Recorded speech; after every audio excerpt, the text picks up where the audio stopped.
Right, Enzo Maresca's Chelsea come away from the Etihad disappointed, running out as 3-1 losers to Pep Guardiola's Manchester City side today. And it is a game that could have been so different. A game that from the start, I genuinely did feel like Chelsea had a really good opportunity to win. We saw the team sheets. We saw that we nearly almost had a full-strength starting 11. Our bench was obviously a little bit more weak, but especially on the way that game started today, I really do feel like we've got to be walking away very, very disappointed after today's result. Watching it with me was the big dog, Josh Aveste. Josh, tell me how you're feeling, mate. Well, we had a lovely lunch and dinner beforehand, and I enjoyed your company very much. Beyond that, I haven't really enjoyed the rest of today. I enjoyed the first 20 minutes of the game. And I said, what did I say it feels like? Tell me. It feels like a Chelsea against Spurs type match, this one. I remember that. Obviously, Chelsea come out. We start on the front foot. Now, there's been a routine, I'd say, right, of recent where Chelsea have come out and we start matches lively and we will play for the best part of 45 minutes with that intensity and we'll drop off massively in the second half. Now, most of those matches have been against lower level opposition, and maybe it speaks to the quality of Man City that we were able to sustain that for about 15, 20 minutes. That's when I really started to see the momentum really start to turn in favour of Manchester City. Should we cover the actual talking points of the game itself? Why don't you tell me about the first goal? Well, I mean, look, this new player comes in for Manchester City. He has a huge amount of pressure on him. He's playing in a centre-back position. And quite frankly, he makes a complete calamity of a start, doesn't he? He makes the one mistake, and then he tries to make the header back. We capitalise on it, but fuck me, if you're him, you're shitting yourself. He got a yellow card soon after that as well, didn't he? Not good. I'll tell you what as well, right? He will be so happy that there were multiple individual errors made today that his will kind of go under the radar. Because if Chelsea had to come away with 3 points today, then that would have been a horror debut. He got dragged on the hour mark. I think it would have been a worse debut than Caicedo after coming in for big money against West Ham, wouldn't it? So true. But let's be honest, 8 minutes in, we should have been 2-0 up. And we've got to talk about it again. Jackson's misses. It's not good, is it? You said it when we were watching it. What did he need to do? Just hit it with his left foot. Sounds easy. Hit it with his left foot. Sounds fucking easy, but unfortunately, Jackson doesn't seem to want to hit it with his left foot. No. What was going on there? Are you blaming the pass or are you blaming Jackson? Let's just quickly, let's actually just talk about the first goal, though, for a start, because we haven't even spoken about the scorer of it. Noni Madueke is obviously the man that is able to put it into the back of the net after the assist. Was the assist from Palmer? Yeah. Yeah, the assist from Cole Palmer. Noni Madueke taps it in to an open net. And not long after that, this is the point you're talking about, Nicholas Jackson has the opportunity to do so again. We break on Manchester City, Cole Palmer through on goal, right? Now, I'm shouting pass because if you pass it, you've got an empty net for Jackson to pass it into. I fucking wish Cole Palmer had a shot. I wish he had as well. He probably would have bagged it, let's be honest. He probably would. We were shouting at the time, we were saying pass it to Jackson, but really, if you're Cole Palmer, you got to know, just back yourself. You said something to me, right? You went, it was a little bit in front of him, though. Yeah. You were wrong.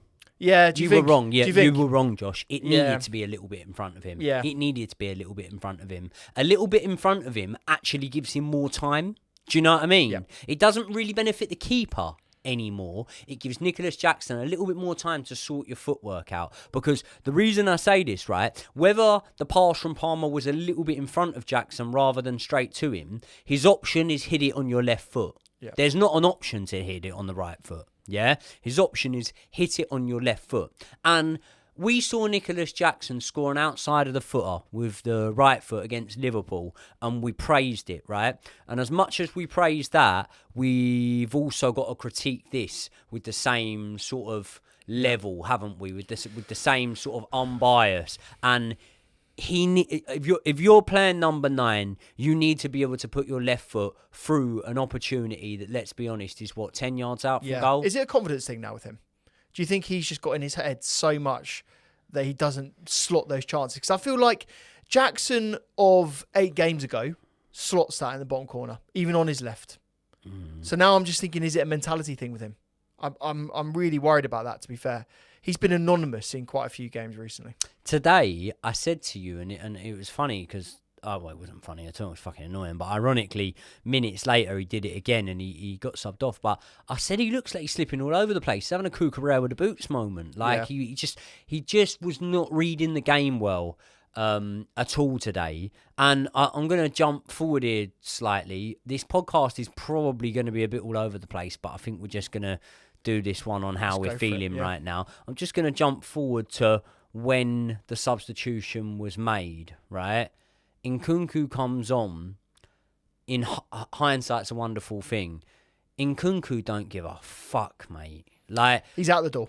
He's out the door. His head is not at Stamford Bridge or the Etihad or wherever Chelsea are playing on that day. He has mentally checked out already. Now, that might sound harsh. It might make the viewer think that I'm thinking Nkunku should come on and be a match winner. I'm not even saying that. I'm saying bring someone more unproven on who you can guarantee will absolutely bust every single gut they've got to chase down every ball and to make it physical, tough and awkward for the Man City defence. Do we have a man like that on the bench? We absolutely do. He's probably the best looking player at Chelsea. There you go. It should have been Mark Yu on for Nkunku. It should have been Mark Yu. But this is the problem, by the way, before we go and brush past this. This is the problem with the Chelsea player trading model. This is the directors of football's fault. If you keep trying to push players out left, right and centre, they're all going to be mercenaries. And we've had mercenary after mercenary at Chelsea Football Club, and we know how it goes. We've seen Maresca. Name me a million players that have come in. They don't care about Chelsea at all. They just want the money. Christopher Nkunku, bless him, he came in, he tried hard at the start of it, but now he's been pushed out the door. I don't blame him for not caring. You go, people would be on our back for not caring. I actually, if I was in Nkunku, I wouldn't give a fuck. Yeah. I wouldn't care.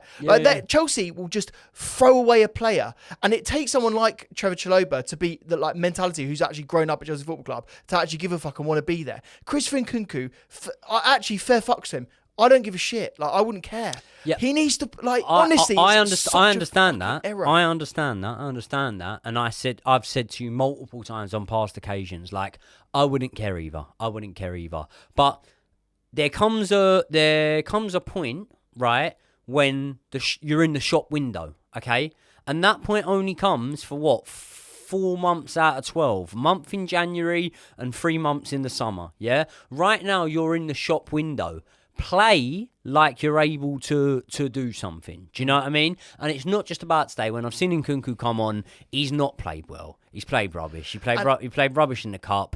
He don't play well even when he's playing at a lesser level. But regardless of that, Nicholas Jackson didn't have a good game either. No. Gu is young, he's talented. He actually had a match where Barcelona were, I think, trailing or drawing. He came on about 5 minutes to go last season, scored the winner in that one. So that could have been a case of history repeating itself that we'll never know. But I think that it does emphasise what we need at this moment in time. But I don't want to move on to that. I want to quickly speak about what happened after, because after obviously we had that opportunity to go level. We're about 20 minutes in. I'm really happy with our start. I'm starting to worry when I'm looking about our bench, about the second half. I'm thinking there could be the potential that we're going to drop off in this second half, because you look at Man City's bench, they got Stones who can come on for the lad that's having a shocker. They got De Bruyne on the bench. They've got their options there on the bench. Whereas where I'm looking at us, I'm thinking, okay, Pedro Neto, yes, I think he's a really good player. I do think he's out of form in the last 5 or so matches. Apart from that, Malo Gusto, yeah, but we're kind of needing something in this game. Now, I didn't even get to a point where I could go in with that lead at half-time and think, right, okay, now we need to look on how we be a little bit more clinical and a little bit more compact there, because obviously City have the ball in the back of the net. Now, they had the ball in the back of a couple of times, by the way. 33 minutes in, Mamouche has the ball in the back of the net after a bit of a pinball moment in the box. Haaland takes a shot, blocked. Gundogan takes the shot from outside the area. Robert Sanchez saves it. He palms it straight into the hands of Mamouche. he was well offside when he puts the ball into the back of the net. But again, Robert Sanchez there, like, you know, a Petr Cech holds it, but you can't hold him to those standards. But at least, you know, push it away. Tip it around the post, push it away. Yeah, but also, by the way, even if it wasn't Marmoush, there was Bernardo Silva following up as well. So arguably, he should have left it. Like, they could have easily scored that goal. Bernardo Silva was onside. And just quickly, Marmoush on his debut, fuck me, looks a player, doesn't he? Yeah, he looks really, really good. He's going to be a really good player for them. Another man that looked really, really good is Gvardiol. Now, he was City's most threatening player in that first half, in my opinion. I think there was a stat that came up on the screen at one point saying he was the one that had the most touches in the opposition box. 39 minutes in, he latches onto a dink ball over the top, and that sort of dinked ball over the top from the defence was the story of the game for Manchester City. They knew they were able to outdo us on that physicality at the back with Haaland and whatnot. Now, Gvardiol latches on to that ball that's dinked over the top. It's actually Reece that loses his man in that moment. He should do better. Gvardiol goes for on goal. I think he tries it with his left and he misses the target. But again, 41 minutes in, Gvardiol again, he has a tap-in, doesn't he? Yeah, it was Núñez that was coming off the right-hand side. He gives Cucurella a little tap, doesn't he? A little push in the back. Now, we can all have a push and a pull. We can all have a push and a pull. Which would you prefer? Push or a pull, probably. Yeah, fair enough. I like pull. I agree. But is there anything we can complain about there? I thought it was an offside, but it was actually Noni Madueke on the right-hand side that I think played him on. The push... Cucurella didn't complain about the push himself. No. And to be fair to Cucurella, he did a fantastic job to actually get the right side of him, didn't he? He actually got round, managed the recovery pace really well. The question that I need to ask you is, whose fault was it? Well, for those who haven't seen it, right? Cucurella recovers, gets round the side. He, at the same time, has Robert Sanchez advancing. Robert Sanchez is coming for the ball. We know Robert Sanchez does this. Robert Sanchez backs himself to sprint out and come for balls when the ball's played through and the striker's bearing down on him, or whoever it is, whatever player it is, right? Cucurella tries to, in my opinion, put the ball out for a corner. That's what it looks to me like Cucurella is doing. Robert Sanchez gets in the way of it as if he's making a save. Now, if it hadn't been Cucurella's foot that put that ball there, I would say it's a good save from Robert Sanchez, to be honest, in terms of being able to get something in front of it. I am going to go lightly on Robert Sanchez in this moment, and if you're wanting me to absolutely rip Robert Sanchez to pieces, then don't worry, stay tuned. In that moment, I'm going to go lightly on him, and I'm going to say, Cucurella's trying to put it out for the corner. I see what you're doing. You probably don't feel like you've got the physicality to hold your man off, and that's fair enough. Sanchez is trying to come for it. He does get his body on the... He makes the save, in effect, whether it came from a Chelsea player or not. So I think you're picking, really. You're guessing, I should say, whose fault it is. Or do you feel strongly in another direction? No, I think it was a split-second decision, and I think you can't really blame either player in that phase of play. As you say, I think Marc Cucurella did a very good job actually to get back and defend, so I'm not really blaming him. I don't think his touch is intentional. Like, I don't think it's fair. It's a split-second decision. And I think actually in that moment, and we will talk about Sanchez in other moments in this game, but in that moment, I think Sanchez did the right thing. I'm glad he came out. He actually, as you say, spread himself very well. Either way, however, once Sanchez does get that touch to it, there's two City players advancing. One of them, obviously, being Gvardiol, gets the finish. Who taps into an open net. That makes it 1-1. And by this point, the game has very much shifted momentum-wise in favour of Man City. And again, like, we carry on getting back to the game, but my mind's just got to say it while I'm here. So disappointing that they were able to do that because, you know, like, it's like boxing, right? If you have a good couple of rounds against another fighter, you know, going away, whether or not you win that fight, you know that you're able to outbox them in those rounds. So you need to be able to formulate a game plan and be good enough to, you know, have longevity to those moments of success. And we just didn't have it. And am I going too far to say that despite having the odd chance here and there, from when we conceded that goal, we pretty much rolled over, didn't we? Yeah, we did. But the thing is, mate, it's this game is really a story of our entire season. In that we had chances within the first 10 minutes of the game to finish that game off. Are you telling me now, if we went 2-0 up in the first 8 minutes with their centre-back getting yellow card, performing incredibly poorly, that we weren't going to see that game out? I don't see it. Even with our inability to see games out in the second half at the moment, 2-0 up, that game is probably a 4-2 or a 4-3 even. Like, we win the game still. So I just think it is so endemic of how poor we are. And actually it shows how young we are as a team, that we can't get those chances. Just finish the game off and move on. We did a post-match preview for this game. Pre-match. Pre-match preview, Yeah. sorry, yeah. I did a post-match preview. Did a pre-match preview, right, of this game, and I jotted down a few notes, right? How Chelsea need to win the game. And I said a few things, didn't I? I said that we needed to get a little bit lucky. Yeah? You did. Do you remember this? Yeah, you did, yeah. I said that we need to have no Robert Sanchez howlers. Yep. I said that we need to stop the supply to Haaland, which meant Caicedo having a stellar performance, hopefully Enzo Fernandez being in there, but if not, Keane and Dewsbury all having a match that, you know, that shows why we spent the money on him. And I said that we needed to keep the wingers quiet, we needed to take our chances and make sensible subs at sensible times if we found ourselves in a position that we didn't want to be in. We didn't really do any. We didn't really follow the game plan at all. Of those No. things today. No. If only you were the manager, Joey, we might have won the game. There you go. I'll tell you what I will complain a little bit about, though.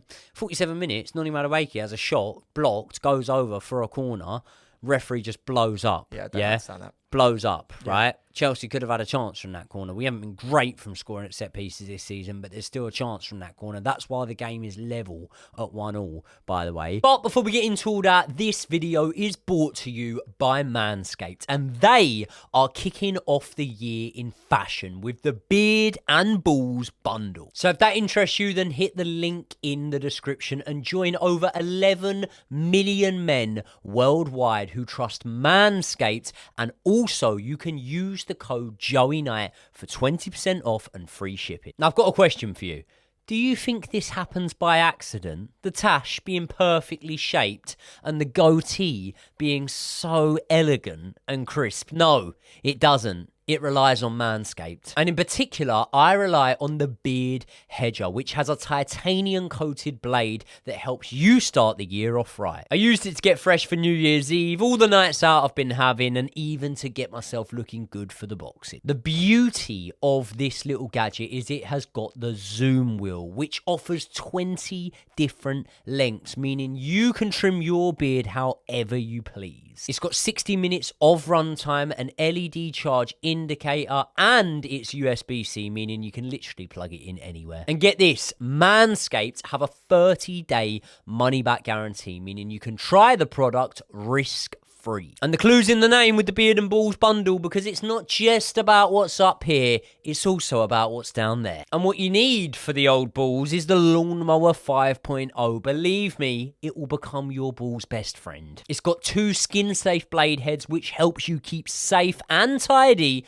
when you are trimming down below. And in those dark and dingy corners, you can always do with a bit of light to help you out. So they have installed an LED light to help you shave. Not only that, it is waterproof, so you can use it in the shower, which makes things even easier. So join me in using the Beard and Balls bundle, and remember, if you hit the link in the description and use my code JoeyKnight, you will get 20% off and free shipping. So thanks to Manscaped for their continued support with the channel. Let's get back into the video. Can I just ask you, we'll never get the answer to it, but if that was Man City, do they get to take that corner? What do you think? Of course they would. Yeah.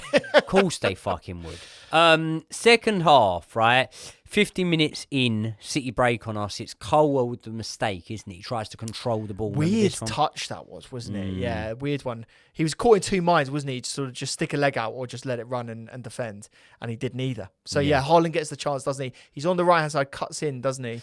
Colwell actually does manage to get back goal side of his man. Robert Sanchez, good save. It was right at him. It was right at him. Yeah. It was a save that you'd expect to make. It's a save that I think that I could list 7 or 8 goalkeepers on our books, and I think Kepa, Petrovic, everyone, everyone you'd say would make that save. So, our mark is when Jackson gets subbed off for Nkunku. We spoke about that. Now, 68 minutes, right? Ederson straight to Haaland. Again, it's the trend of those balls just coming over the top. And I made a thing of like the midfield battle, right? And when I looked at the team sheets today, I looked at it and I saw Gundogan and Kovacic in midfield. And I looked at Caicedo and Enzo in our midfield. And I thought with Cucurella inverting in there, which he didn't today really. It was more Reece doing it. Yeah. Made no fucking sense in my opinion. Right. I thought we could overrun them in midfield. Pep's probably thought the same, and he's thought, you know what, just fucking hoof it over the top each time, because the midfield battle wasn't really one that was there today. I don't even think there was a battle. Do you know what, like, actually, when I watched Chelsea play recently, I just go, do we have a midfield? Like, I think basically what happens is Caicedo mucks in at the defensive area, doesn't he? And basically tries to get around the pitch in any way he possibly can. And Enzo is a forward, or he wants to be a forward.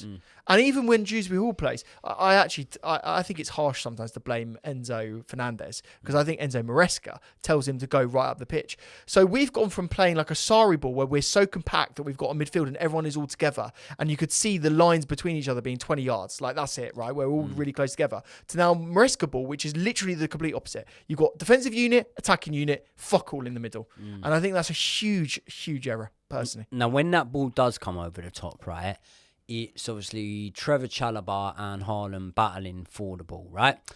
Now, at first, Robert Sanchez comes off of his goal line. And I'm going to put it out there. I can understand why he comes off his line. I think that you are looking at it and you're thinking, no matter who it is, whether it's Colwell there, Cucurella there, Chalobah there or Reece there, Haaland is getting the better of these duels on the day. So you're probably thinking the quicker I get there, then the better opportunity I've got to snip it out. When Haaland clearly wins that ball, there's your goal. There's a delayed period of 3-4 seconds, 3 seconds. That's a long time in football, by the way. Backpedal. What the fuck is Robert Sanchez doing? Yeah. It's what we've been saying over and over again about Robert Sanchez, decision making. Like, positioning is one thing, but he just makes errors in games. How many errors has he made this season leading to goals? I think it's 5. It was 5. And is that the most in the Premier League? That's the most in the Premier League, including outfield players. But remember this, and I always say this when I say about this stat of errors leading to goals.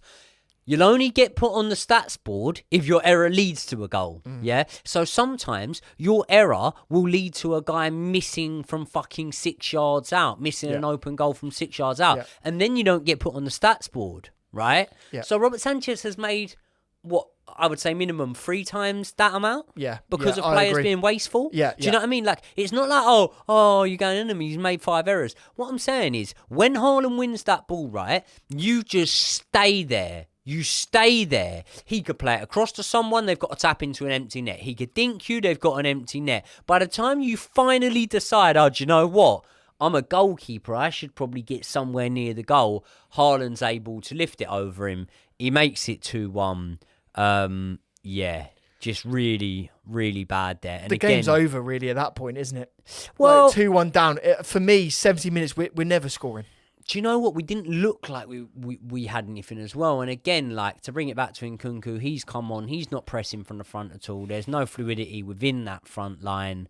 Definitely something missing from it.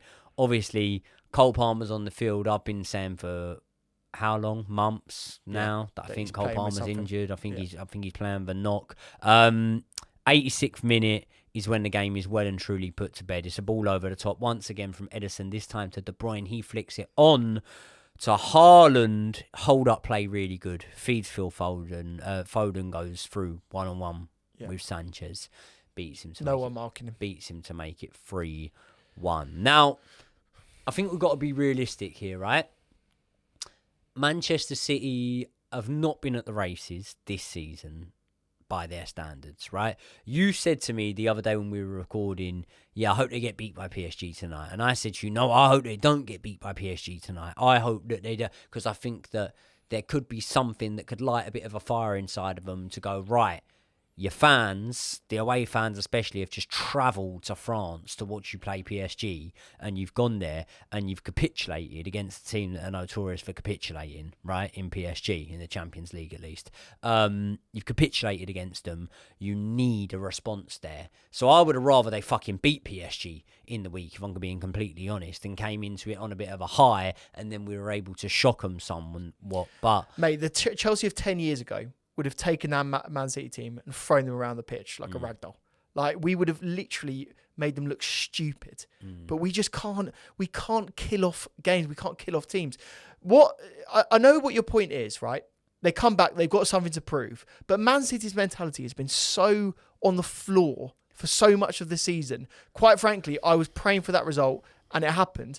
When you go into that game, you need to fucking punish them early, and we didn't do that, and that is why they get the momentum back. They build the mentality, and they end up coming back into the game. But it's just, it is, unfortunately, mate, as much as we can say it's PSG, it's Man City improving, it's Pep Guardiola, they've still got an amazing squad. For me, it is as simple as this: we did not win the game. You know, we didn't do enough to do it, and that is why Man City come back and they're far more, you know, happy, and their mentality is better than us. And it's not good enough. mate, our next game is all the way next Monday now. So we've got, 8-9 days on the training ground and whatnot, at the Bridge against West Ham. Graham Potter's return to Stamford Bridge. Yeah. West Ham, who are perennially a bit of a bogey team for Chelsea. Now, not should they, or should he? Will Enzo Maresca stick, or will he twist? Will he put Jorgensen in now? What the fuck can he twist on beyond Jorgensen? Like, what else can he change? Okay. Should we talk about the goalie first? Let's talk about the goalie. So the goalkeeper, right, the goalkeeper situation. You and me have been sat around this table so many times, and we've said that Sanchez isn't good enough. Enzo Maresca in the week backed Robert Sanchez. He said that he was his goalkeeper for the rest of the season. He said that, you know, he's doing the right things. He sees what he's trying to do on the football pitch. But what he also said, which is very interesting, is that he isn't performing well enough to justify his starting position at the start of next season. So the question I have for you is, if he isn't good enough to start next season, and there's question marks about him, and he's got a lot of areas to improve, why is he playing now? Well, the thing is, mate, do you know what else I've got to speak on? And I'm going to give you some food for thought here, which directly contradicts what I've said in the past.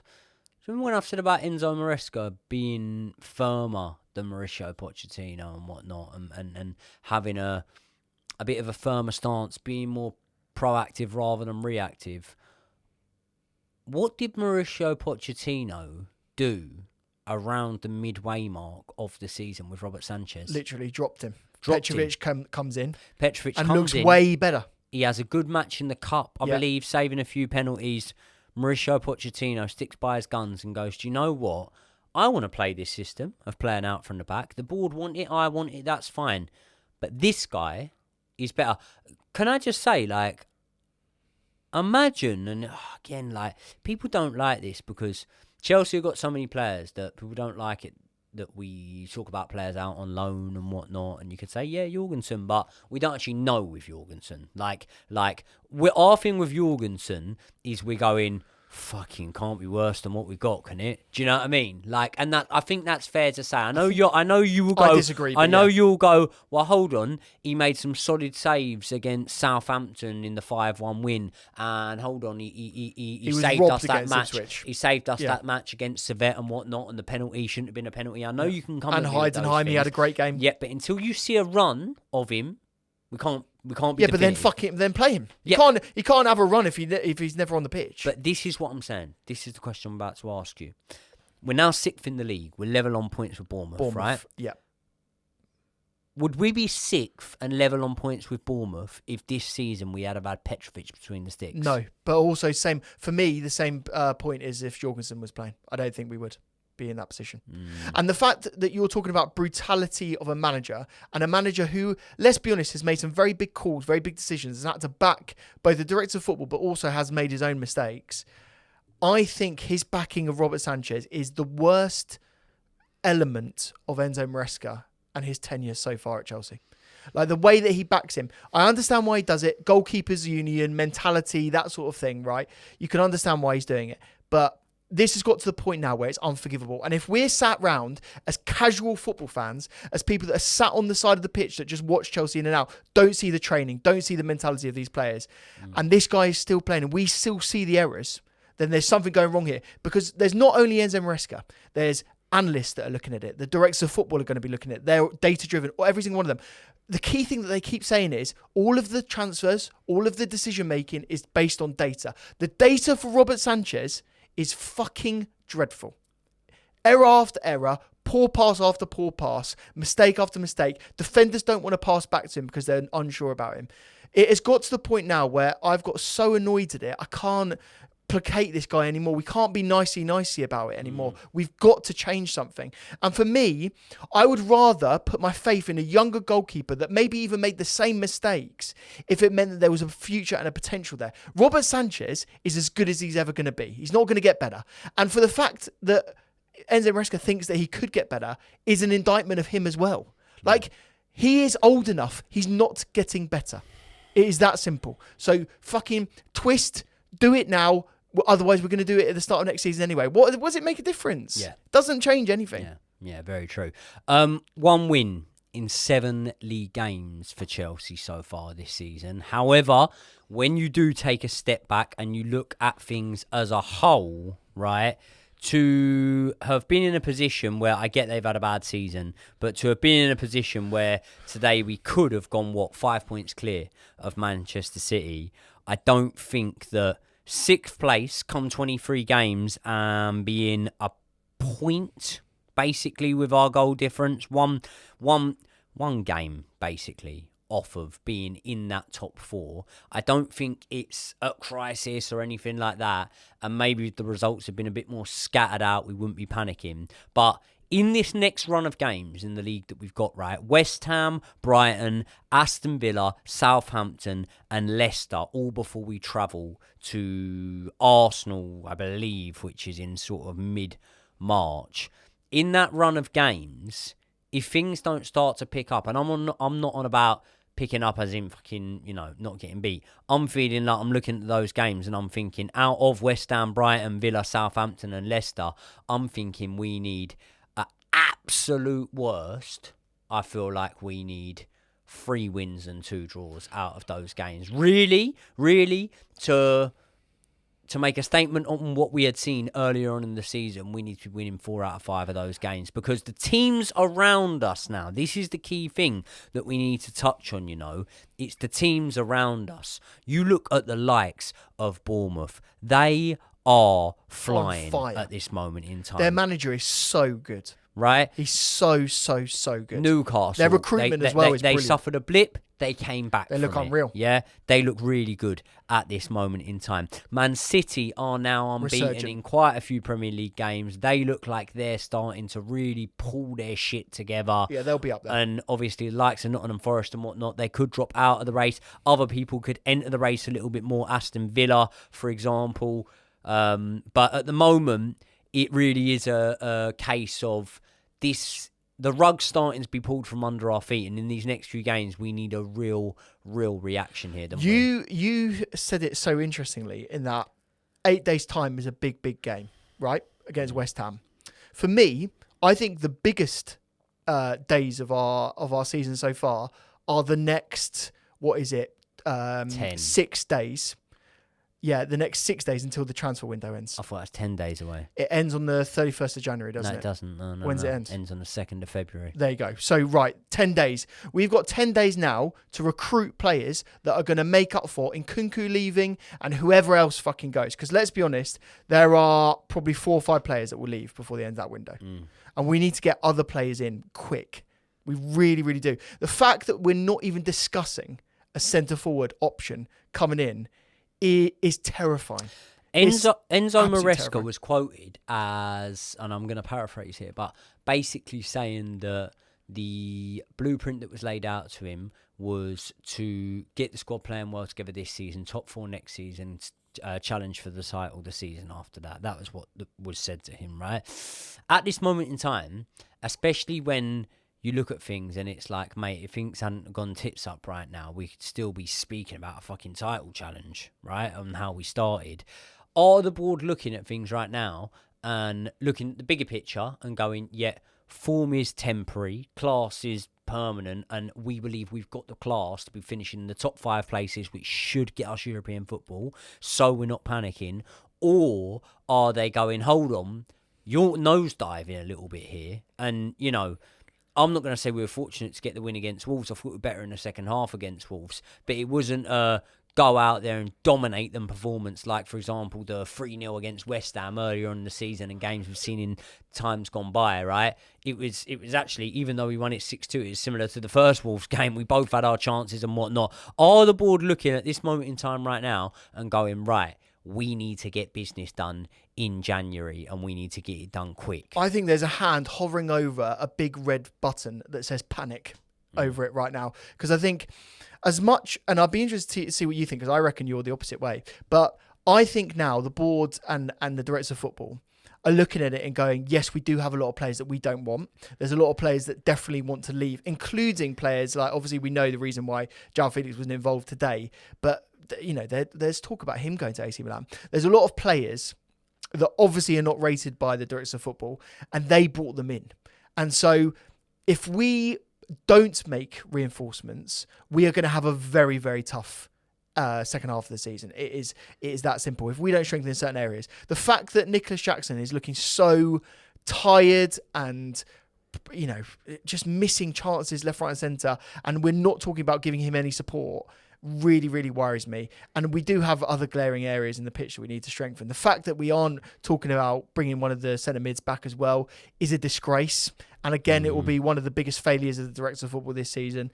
And there's other, you know, areas. I mean, you could argue that the centre-back area is a problem that needs to be resolved.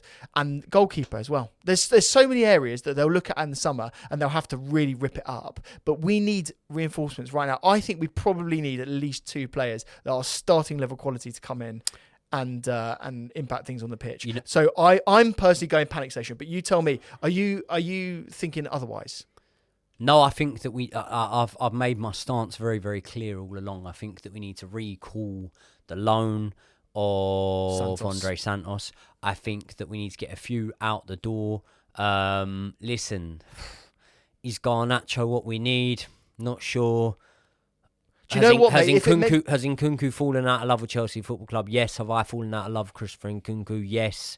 No hard feelings. Would I swap him right now for Garnacho at Man United? I'd do that in a heartbeat. Me too. If it meant that we could get rid of him now, I'm very happy to make that decision. Because a 20-year-old for a 26-year-old. There you go. And at least then you've got a player that actually will be trying. You know what I mean? Like, and actually, Nkunku would actually do well in a Man United system. I believe actually been going to do quite well there. But could I do that? Yeah. I mean, look, there was an image last week that went round, wasn't there, of Trevor Chalobah looking back in disappointment at Robert Sanchez. Did you see that image? It was did a the rounds image. On Twitter. Brilliant. You should see the one doing the rounds now. I'm literally looking at it on my computer screen. It's Robert Sanchez walking back to his goal, and Enzo Fernandez just looks at him, looks back away from him, and just goes like that. And it's like, What does he need to do to get dropped? What does he actually need to do to get dropped? But you know, for the rest of the boys, it's like, look, I'm not pinning everything on Sanchez today. However, when you do make that amount of mistakes in a game, it's game in, game out. Is Robert Sanchez a good shot stopper of the ball? Decent. He's fine. Decent. He's fine. He's fine. Now, a part of his game that we were sold when he was brought in was his distribution. And what did I say to you at half time? Just to give a fair and balanced take on this. Yeah. You actually said his distribution was very good. And it was. And you know what? Like, overall, before the first mistake, I think he'd played fine. I think he did all right. But yeah, after that. When I say his distribution being fine, I mean he wasn't giving away sloppy ones, and he was putting it into the right areas for the likes of Nicholas Jackson and whatnot to be able to get ahead on it. But after that, completely ruined the match. And again, listen, we haven't won a game against Manchester City, against Liverpool, or against Arsenal since Thomas Tuchel left as manager. Do you know what I mean? It's bad. It's mental. And to be honest with you, we should be winning those games. There have been so many ones, the famous 4-4 win that we had. There's so many examples. Even today, we should have won that game. and it should have been out of sight in the first half.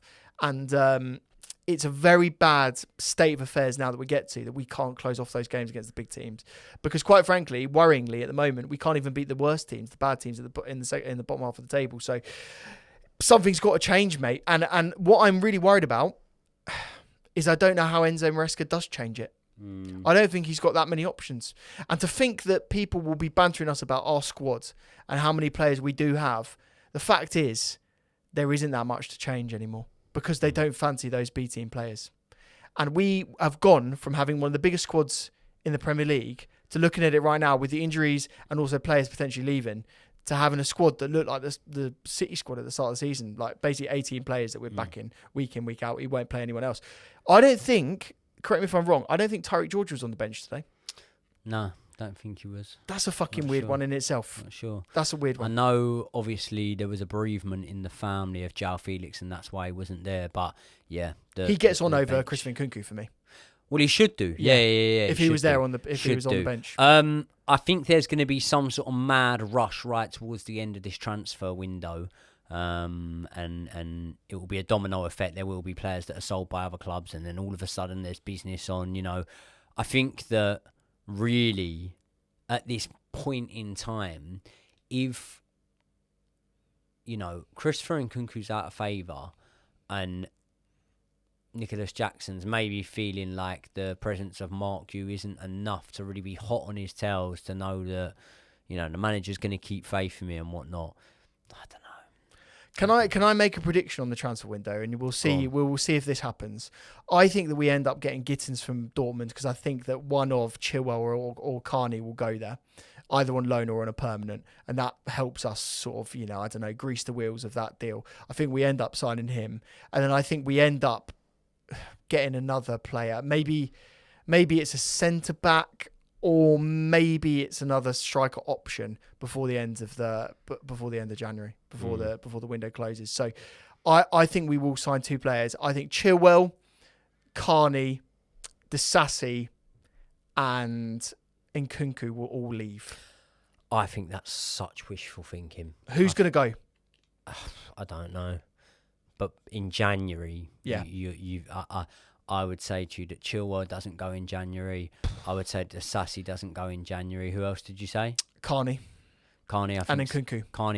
Carney and Nkunku, I think, have a solid chance of going. I think we don't manage to get rid of the Sassy. And to be honest, mate, like, as much as we probably don't rate him, can we afford to get rid of him? If Vega was a centre-back option and he's now gone, can we afford to get rid of him? Yeah. I know a Changpong's looked all right when he's had moments in the team and whatnot, but could play there. I don't know, man. Yeah. I didn't think... Listen, I know the injuries are piling up, but I didn't think we'd be in a position right now where I'm looking at it. At one point, we had 2-3 players for every position, and I'm just like, we've just not got enough. When I look to the bench today, there's just not enough for us there. And we spent a lot of money. I think that's an awful indictment of the way that we built this squad, though, because quite frankly, we had the bodies in. Like we actually did have 22 absolute out and out first teamers of what they thought they were going to. We had 2 players per position, and now it's looking threadbare. So I personally I think the mire that we got to do, the people that we got to really point the fingers at, are the directors of football now, because they've got to do, if they're going to push players out in the way they're going to do, they need to get players in. And I think they've done it too aggressively in January, and they've pissed a lot of people off. I think that's a real shame. Listen, we will try and cheer up a little bit through the week. We're back in the studio on Friday together. We will be previewing the West Ham match. 6th in the table, level with Bournemouth. We're a win or so off of getting back into those Champions League positions. So we just got to hope for the best and hope that some strings can be pulled at this this closing stage of the January transfer window. Thank you very much for joining me again today, people. I know you don't feel like it, but you've made it to the end, so hit the like button if you haven't already. Subscribe to the channel, and we will see you all in the next one.